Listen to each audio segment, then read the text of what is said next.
তিনটি সময়ে দোয়া করতে ভুল করবেন না। সবচেয়ে দামি তিনটি সময় রয়েছে। এই সময়টা হচ্ছে বরকতের সময়। এই সময়ে আল্লাহ পাক রব্বুল আলামিন দোয়াগুলো কবুল করে থাকেন।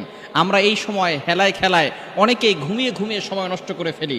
সবচেয়ে দামি সময় হচ্ছে এই তিনটি সময়। এই তিনটি সময় কখনো আপনি দোয়া করতে মিস করবেন না। এই সময় বরকতের সময়, এই সময় দোয়া করলে আল্লাহ তাআলা সাথে সাথে অ্যাকসেপ্ট করে নেন।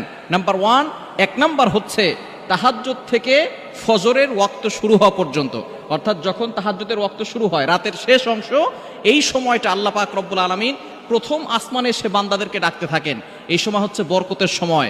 বুখারী শরীফের হাদিস, নবীজি সাল্লাল্লাহু আলাইহি ওয়াসাল্লাম জানিয়ে দিয়েছেন, যখন সকল প্রাণীগুলো ঘুমিয়ে যায় রাতের শেষ অংশে আল্লাহ পাক রব্বুল আলামিন প্রথম আসমানে এসে বান্দাদেরকে ডাকতে থাকেন আর বলতে থাকেন, আলা আমি মুস্তাগফিরিন ফাস্তাগফারালা, কে আছো গুনাহ করেছো, আমি আল্লাহর কাছে ক্ষমা প্রার্থনা করো, আমি আল্লাহ তোমাদের গুনাহ খাতাগুলো